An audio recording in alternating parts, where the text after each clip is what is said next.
Thank you all. Thanks to Aquashella for having me and letting me spread the joy of aquascaping with you all. So for those that don't know me, I am Jeff Miotke and I am an aquascaper. I've been aquascaping for about 10 years.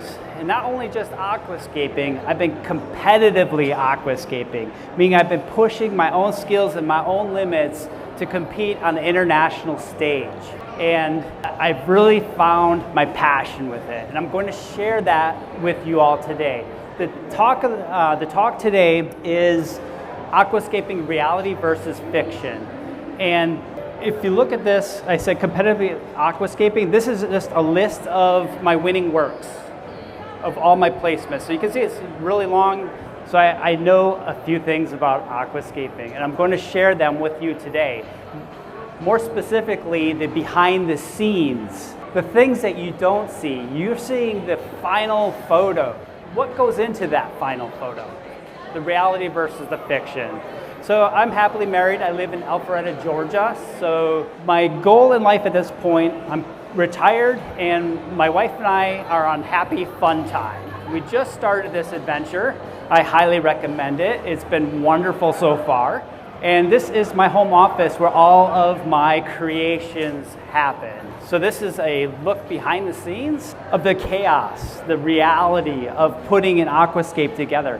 And I can tell you, this was actually staged. So this is not even real. Right? Look at how neat I put all of my materials. I've got my stone piles here, my wood piles. I've got my quarantine tank here for the fish ready to go into the display tank here. You can see I posted my past works here, just keeping track of what I've done and what I want to do in the future. So this is where everything happens. What's interesting about this room, this flooring is a concrete slab floor, and it's rubber underlayment, kind of like you would use in a gym, like a weightlifting gym, right? So it's a rubber floor in this, and these are industrial carpet tiles on top, super industrial. You know why?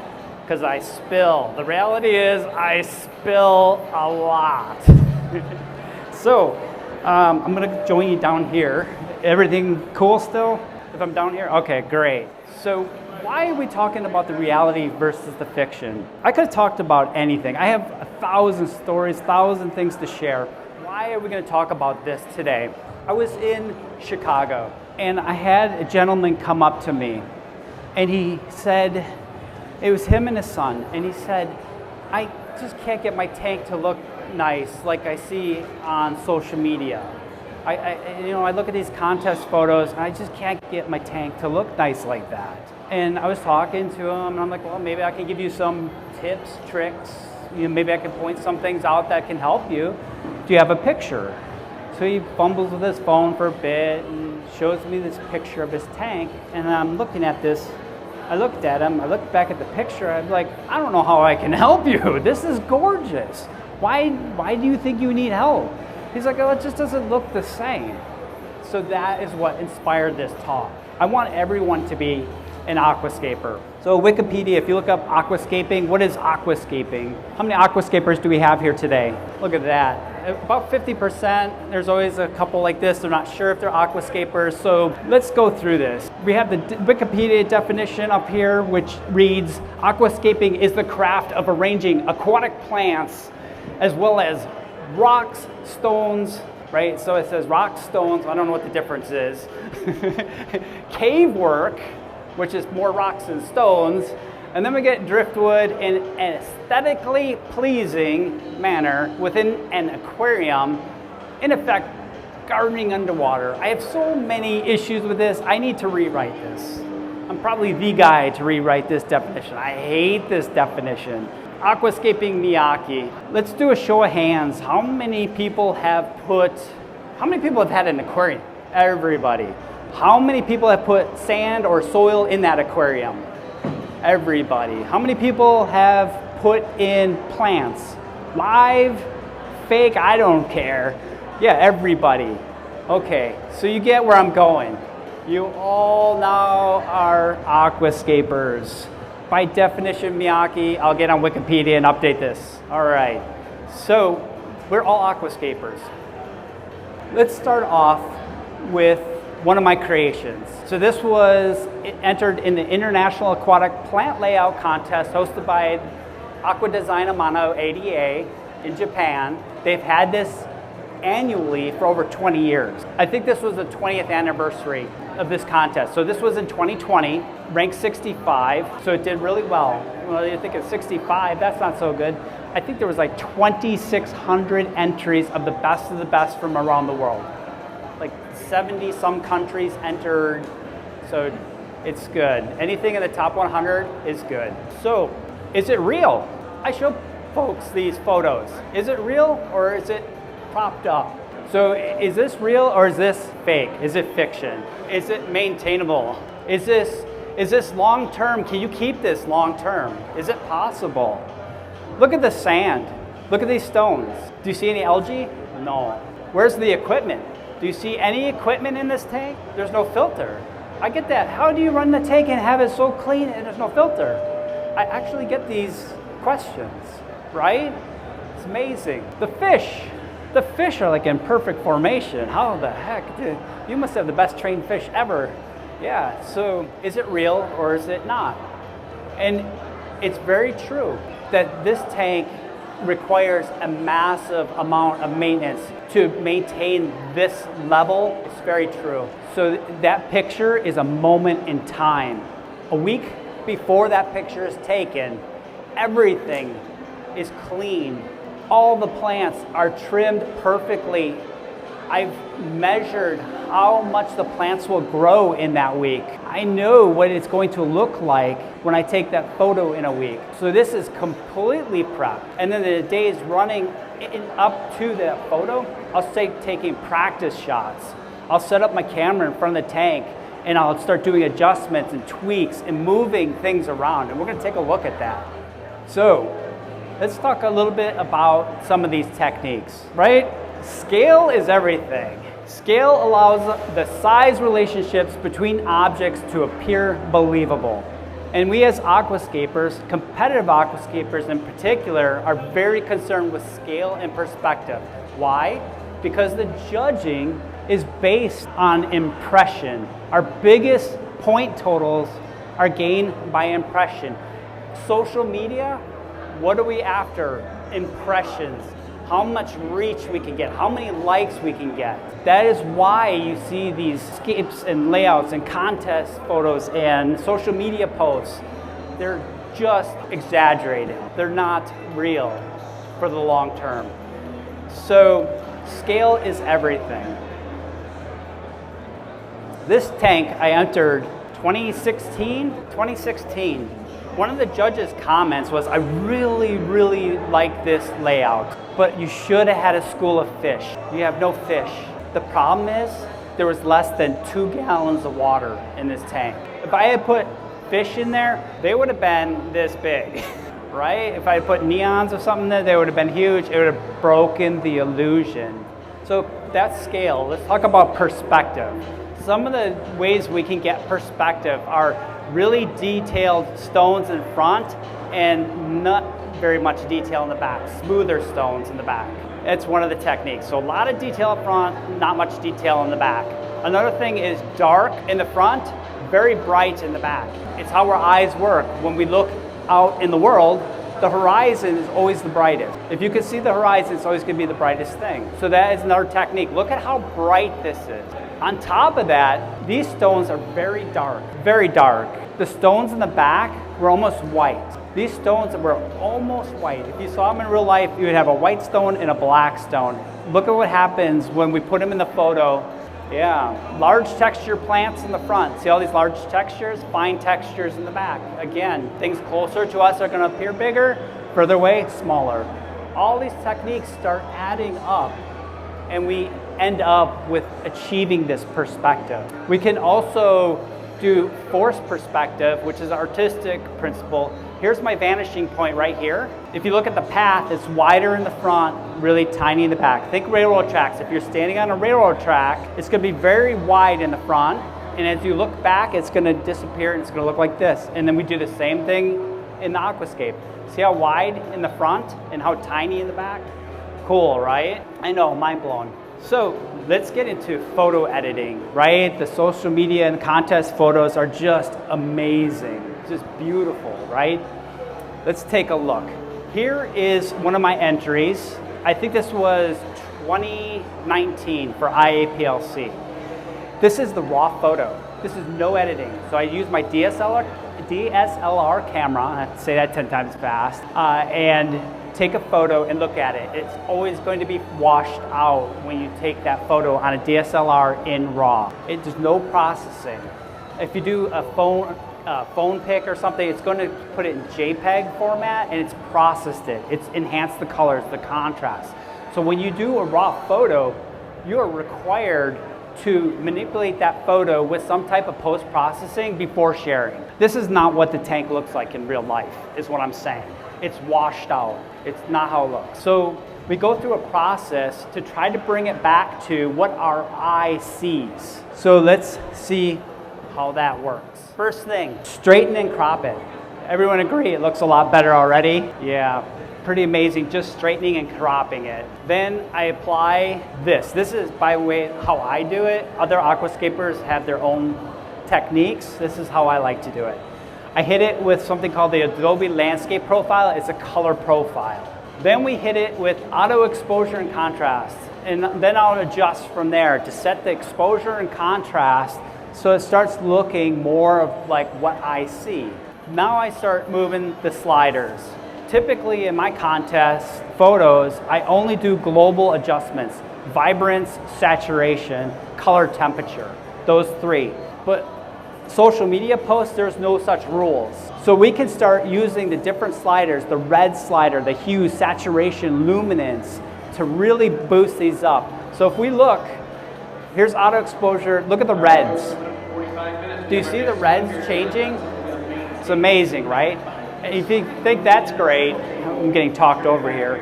So if you think that's great, watch this adjustment. Greens, look at that. So reds, now we added the greens, blues, purples. Then we hit with texture, clarity, and dehaze.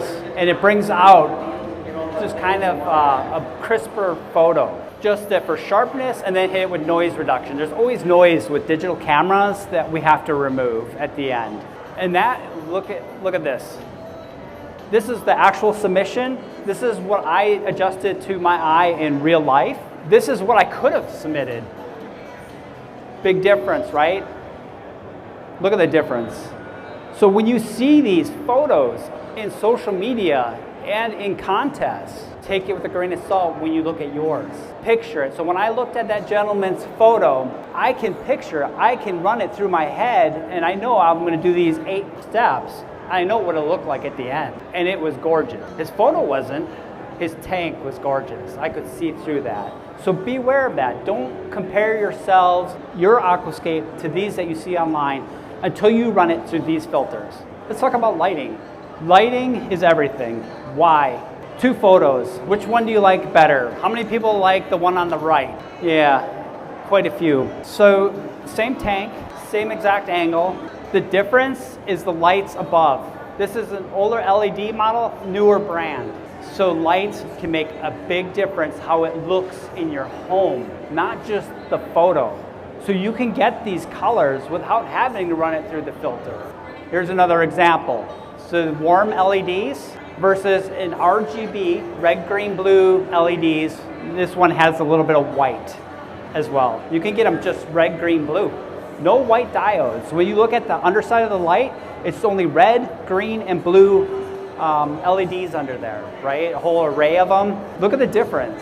This is nice, but this popped. And what did we say? We want impression.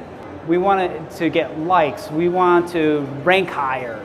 We want it to pop. We want it to grab someone's attention. That's what's going on. Maintenance. So the sand, the beautiful white sand, it's so gorgeous. Look at this, same tank. What's the difference? The difference is elbow grease. How did I do this? This is the before, this is the after. I actually siphoned the sand out. Just take tubing into a bucket, siphoned all the sand out. And then I took that bucket of sand and I added bleach. I bleached it. That was the magic. So I bleached it. So Pro tip, if you bleach your sand, rinse it well, then fill it back up with water and add a lot of dechlorinator. A lot of dechlorinator. And then let it sit, really make sure you get the bleach out. And then you can then just place it back in the tank because it's pristine, it won't cloud the water or anything. And what I find is if you do this one time after you set up the tank, so the tank's been set up for 2 months, say, it'll look like this. It's just the cycling of the tank. Once the bacteria colony is established and the tank becomes balanced, you can then remove the sand one time, put it back in.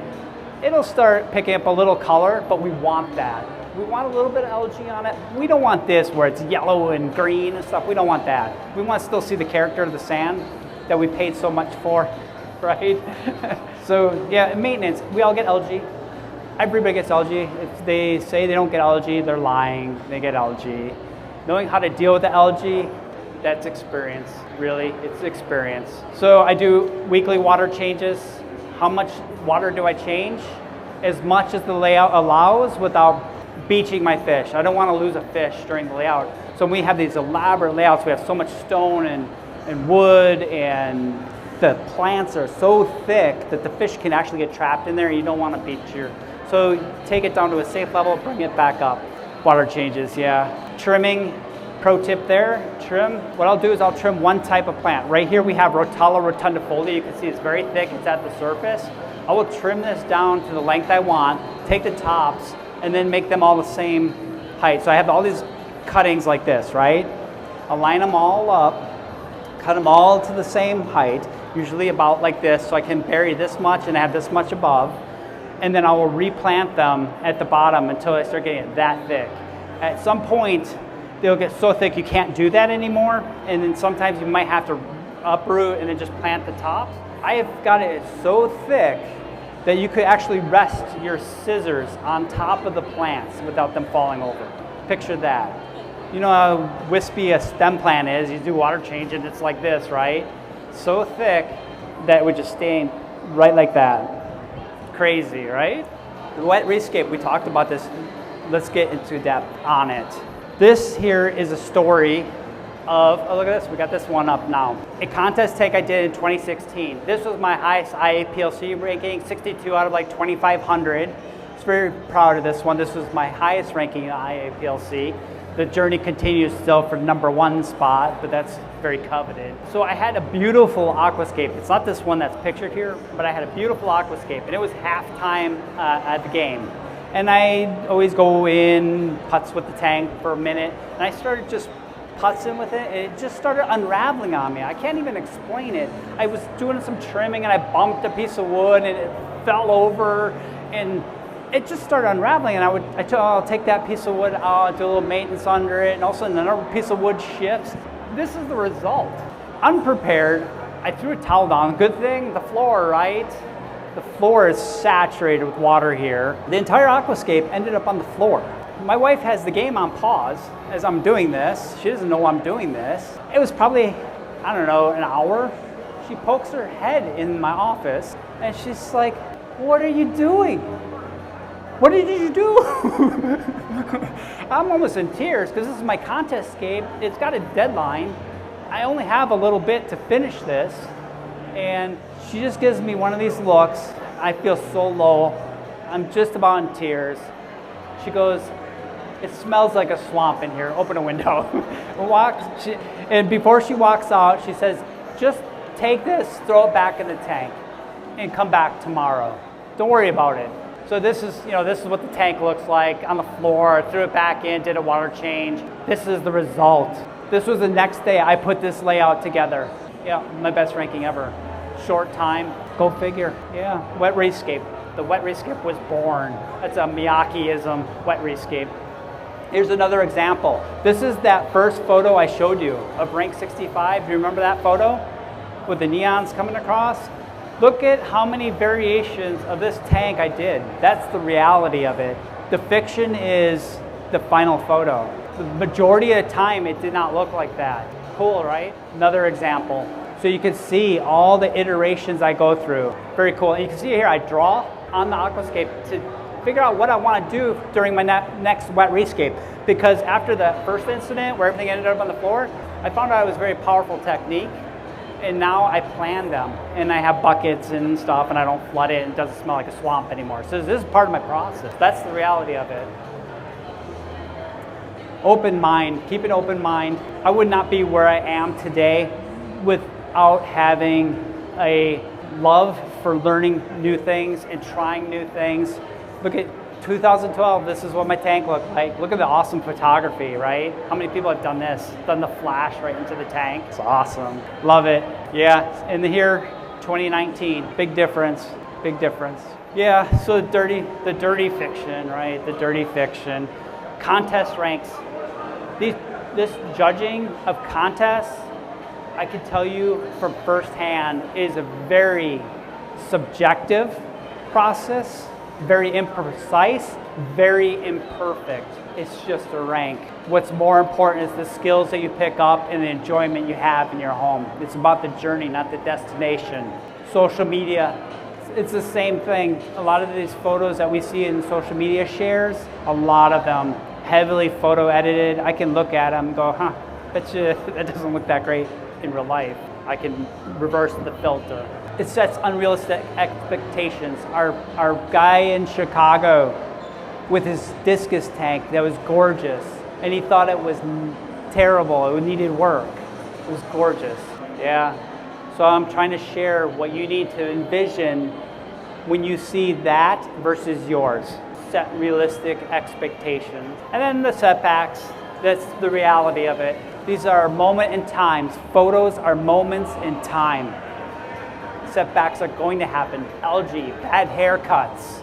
So the beautiful reality of aquascaping, and the reason I'm standing here, so the community is amazing. It continues to impress me. This hobby attracts so many positive and supportive people. I'm blown away. You can make this as complex or as simple as you want. Aquascaping doesn't have to be as elaborate as what I'm showing you here. It could be as simple as a few stones and some hair grass.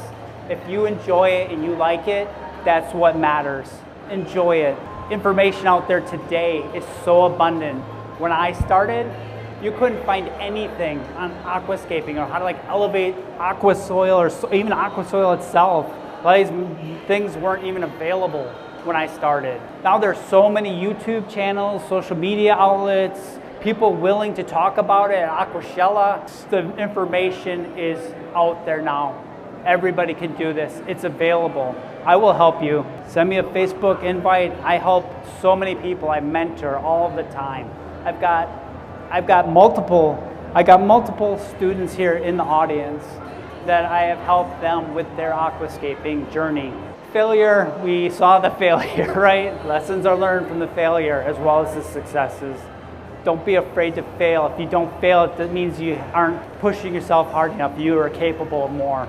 And most importantly, do it because it's fun. Do's, some takeaways. Find a mentor. I suggest one mentor in the beginning. Too many mentors, too many chefs in the kitchen. Find a mentor that is willing to work with your vision and not try to bias you. I'm very, very aware of that. When I help people, I listen to what they want, not what I think it should be, what they think it should be. Always design these crazy layouts. If you're gonna go nuts with your aquascape, make sure you prioritize the animals that live there. Remember we talked about the water changes and beaching fish and all that. Make sure your layout is appropriate to the fish. I told you these layouts take an enormous amount of time to get these contest photos. Be realistic with your own time and match your layout to match that time. I see so many people reach for the moon and then they don't enjoy it. They lose passion. So many of these tanks get sold off. Match your available time and your enthusiasm level. Yeah, and we talked about enjoy the journey, and I always say participate, escape and participate, share what you're doing. You don't have to share it on social media, but share it with family, friends, enjoy it, put it in a place in your house that you can sit there and just watch it. So here's some of my creations. That 2018, rank 84, again, a couple thousand people entered. I always like to share how long it took me to create this from bare glass to finished photo. 125 days for this one. Yeah, this was 2018. Beautiful, right? And I can attest, this tank in real life, it looked like this. So these photos I'm showing you, most of them, yeah, so these actually look like this. And in fact, these pale. This photo is a pale representation of that tank. When that tank was in my office, the interaction of the fish with the layout was amazing. The photos stink compared to the real life. I like these galleries and all that, and the live contests, because you can see the motion. You can see the motion of the plants. You can see the movement of the fish. Here's another one. This one sent me to China. So I actually went to China because of this layout. Yeah, I got to represent USA. I was first in the country. First in the country, top 100 in the world, again, 2,000 entries. Ranked 22, so I met that. And I was first in the USA, so I got to go to China and represent USA. Well, that was an honor to represent your country at something, so that was a neat experience. 96 days for this one. You're kind of seeing where these are falling in.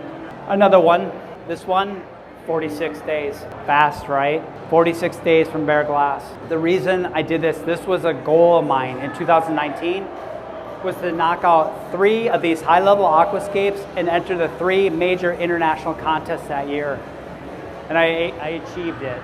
So that's why the short time frame. I basically boosted my lighting, I boosted my fertilizers, I boosted my CO2, and I rode the razor's edge. This could have crashed and burned. It could have been an algae fest. I just stayed on the maintenance. Again, the time commitment. You have to invest the time if you want to go this big. So that's the reality of it. Another one, another China one. Again, so this was 24th in the world. Again, first in the USA. I didn't go to China to represent USA. I had the invite. Crushed me, I had to turn it down. I had just started a new job. I still regret not going because I lost that job 5 months later because of COVID layoffs. If I had known that. So I lost the China trip and I had a bad haircut. So that's my COVID story. Yeah, this one, 24 days. So I only had that much time left after the last one to finish my goal for 3 for the year. This one, the reality of this was I could not grow these plants in. I had to tap my friends and my network to bring in plants. I couldn't grow them out myself. Usually all these you see, I've grown them out from either tissue cultures, so just little stubs. This one I tapped my network. Jason Liu, thank you. He provided the Java ferns. He provided all of this moss that you see here. Yeah, and that moss looked rough after the shipping, and I was able to get it nice and clean and green for this photo. But the reality was, it didn't look like this for very long. It was very much a staged thing. Yeah, but it was beautiful. The fish loved it. There was the ruby tetras in here, hung out down in here. I got detailed shots somewhere, but yeah, ruby tetras, and then the neons and the rasboras, they didn't usually swim too much like this. This is me hurting them. I actually wish I had submitted a photo where they were naturally swimming. So I think the photo was a mistake. And again, back to the original one. Anyone have a guess how old this one was? No guesses. Shorter or longer than the last one? 75 days. So in between. So it gives you kind of an idea of how much effort goes into these and how long they last. Why do I keep knocking these down? I only had the one tank in my office, right? So if I wanted to do another contest scape, I get accused of being dead inside. How can you take something that's so beautiful and take it down? You reach perfection and the next day it's gone. You ruined it. But bare glass again. No, I'm not dead inside. I just know the next one is always going to be better, right? Yeah. So I am on social media. I'm not trying to bash social media. I want expectations to be set correctly. So if you want to see more of this, more behind the photo stuff, I share it all. I'm not afraid. I have enough confidence in my abilities and where I'm at to share behind the scenes. And I'm willing to do that. And I'm willing to answer the questions. Willing to be up here and do this. So I don't know where we're at with time. My time guy hasn't flashed me, so I got probably a bit more. So we could do a short Q&A, or We can ramble. Who wants rambling? Come on, who wants rambling? Okay, Jeff Miotke, Ramble 1. What's this? Who knows what this is? Pallet of stone. Yeah, I was talking to the Chicago Aquatic Plant Society, Balin Shaw, and they did a group buy, and they bought a big amount of stone. They bought 1,000 pounds of stone, and they got wholesale prices on it, and then paid shipping, and then they divvied it up in their club, and everyone paid their part. And I said, that is a great idea. I need a pallet of stone for me. So I talked to the wife. I said, Amy, I would like to get a pallet of stone, and I'm going to use it for a layout, and I'm going to enter this Chinese contest, right? And she's looking at me like I'm crazy. She's like, all right, whatever, just make sure when you get the stone dropped off, it's on your side of the driveway. So I did that, so this is my side of the driveway. We got past that, so she wasn't too angry, and I spent the next few days unwrapping this, and it was all field stone, so it was all dirty, and there was a lot of dirt. Pressure washed it all down. It was like unwrapping Christmas gifts. It was like, what's this one gonna look like, right? You all can relate. Some stones are better than the others. So I had a nice gradation of these stones, and the plan was I'm gonna buy way more than I need. That way I can create these sets. I'm gonna put them into 100-pound batches, and I'm gonna have some big rocks, middle, and small rocks, and I'm gonna look at the character, because all the stones have character to them, and some match, some don't. And I matched 10 piles of these stones up. So I had some that were more bluish, some that were more whitish, more details, less details. So I made these sets, and then I cherry picked it. I figured I'm putting the effort in, I'm cherry picking this. So I took 400 of those pounds out for me, and that's what went to that Chinese one with the 3D arch. And the rest I sold to the local folks at a very discounted rate. So they got a great deal. I did all the labor. They got clean rocks. Yeah, they went fast. And I got all my money back. So the wife was really happy. And little did I know, I did know this stone comes from China, but I did not know it was going to send me to China, right? All because I bought a pallet of stone. Crazy, right? Here I am. That's the escape. I got to show it off. So these are nice screens, right? Look at that screen.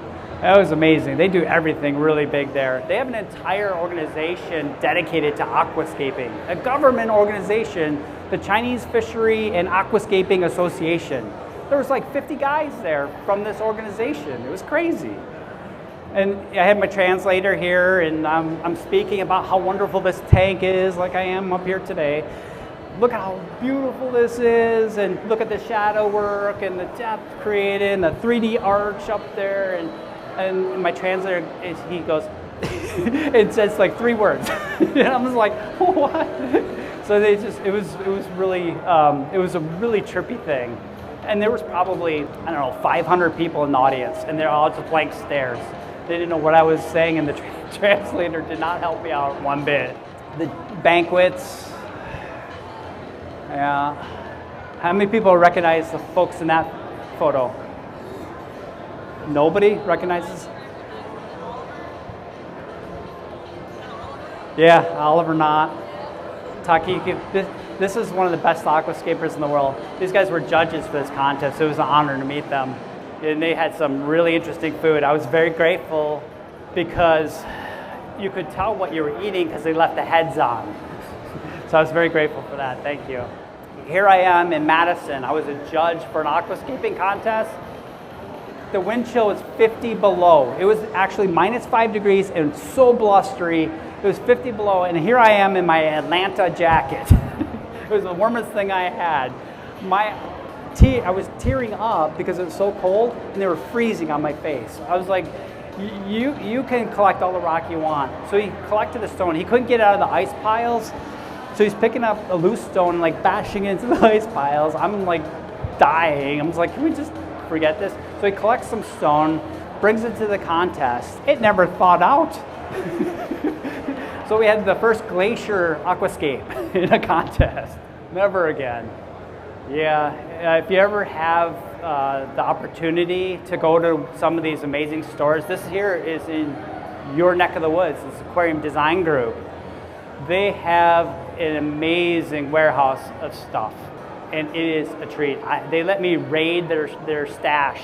This was freshly imported, and I got first picks of the stuff. That was cool. Oh, so back to the China thing. So we did a live aquascaping contest there. So it was first in every country, competed against each other. And when we got there, they had this enormous pile of hardscape. It was unfathomably big. And they were all divvied up into these bags. And I was talking to some of the guys, you know, we had met on social media, Facebook and all that. We had been talking for years, but we never met face to face. So we're all gabby and stuff, and my wife is getting bored, so she walks off to the pile and tries to find my stuff. And she's looking and looking and looking, and then she's got a look of concern. And I'm just like, "What's wrong, Amy?" And she's like, "I found your stuff." It was, we don't have a scale is important. This bag was this big, and I had to do a tank this big. I was like, oh, I guess I know where I stand here. A little handicapping. But they were generous enough to let me go raid some more. Otherwise, I would have had, you know, my skid would have been this big and we needed to be that big. Here's an interesting technique for moss on driftwood that I have been using. I took and just drilled holes, hole after hole, and you could just plug the moss in instead of gluing it on. Yeah, that worked really well. So there's a tip for you. This happens to everybody.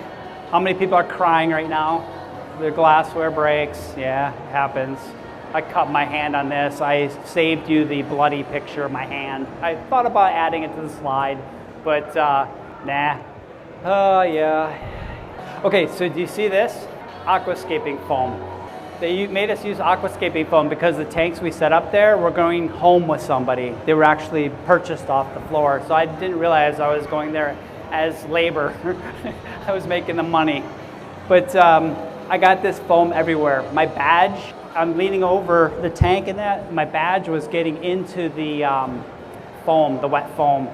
It was all over me. I was coated. I had it on my shirt, I had it on my arms, I had it on my pants, and everyone laughed at me. Silly American. And see the subtle USA flag on the shirt? I thought about going strong red, white, and blue, but I thought I should be more subtle. Here's another interesting technique that I use. This used to be flat saw cut ends. You know how you get spiderwood or driftwood and it has the saw cut? Don't be afraid to use tools. Yeah, I drilled this out and then used a rotary tool, and then that's the result. It's cool, right? Yeah, fun at the Georgia Aquarium. That's a treat if you ever get my way, Georgia Aquarium. I've done this. I've also dove in the whale shark tank when it was populated with sharks. Fun story, my wife actually ended up headbutting a hammerhead shark. That was scary. I was behind her and they were coming to the front glass. She didn't see the shark. Ran out of space at the front glass. The kids are all looking, pointing. Knocked her mask askew. She never flinched. She just put her mask back on and just kept going. Of course, I was terrified. I didn't know what was going to happen, but I guess they feed them enough. Souvenirs. Again, enjoy the journey. I think that's it. Rambling, and I'm done. Thank you all for coming. Thank you all. Very grateful. Thank you, Aquashella.